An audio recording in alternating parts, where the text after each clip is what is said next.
Elle en avait marre des pleurs d'un bébé, elle a donc décidé de le faire taire tout en lui donnant du Destop, un produit qui sert à déboucher de la canalisation. Le procès de Myriam Jawen a eu lieu cette semaine, je vous explique tout.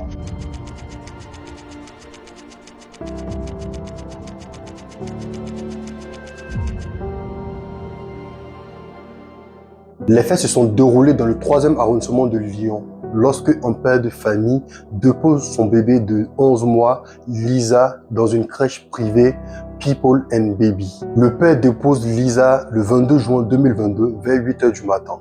Et 8 h 08, une autre mère arrive à la crèche. Elle trouve que Myriam Jawen, la jeune assistante maternelle, est prise de panique, mais aussi la fillette de 11 mois est en train de convulser et vomir. Rapidement, les secours sont alertés et Lisa, la fillette de 11 mois, est transportée d'urgence à l'hôpital, mais malheureusement, malgré les efforts de secours, elle décède de brûlure par l'injection d'un produit caustique. Alors, qui est Myriam Jawen? Mais qu'est-ce qu'elle vient foutre dans une crèche?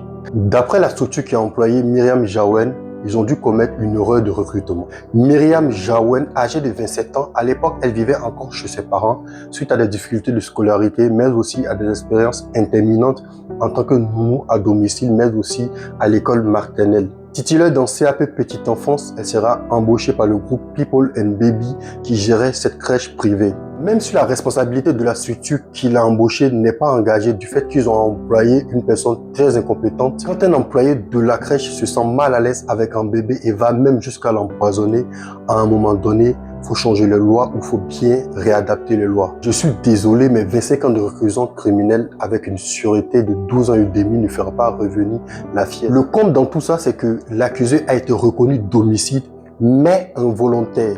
D'après l'accusé, elle n'avait pas l'intention de l'empoisonner ou de lui faire du mal. Même si c'est le cas, elle n'avouera pas, malgré que les experts ont pu démontrer que la fillette a été contrainte de boire une très grande quantité de l'acide sulfurique, ce qui sous-entend que l'assistance maternelle a obligé la fillette de boire le Destop tout en la regardant mourir à petit feu. Comment pouvons-nous qualifier cet acte-là, si ce n'est que de la torture? Vraiment du courage à la famille de Lisa, mais de plus en plus nombreux parents ne veulent plus mettre leurs enfants à la crèche juste à cause des circonstances de ce genre. Une question reste posée, où est-ce que nos enfants pourront être en sécurité si ce n'est que chez eux?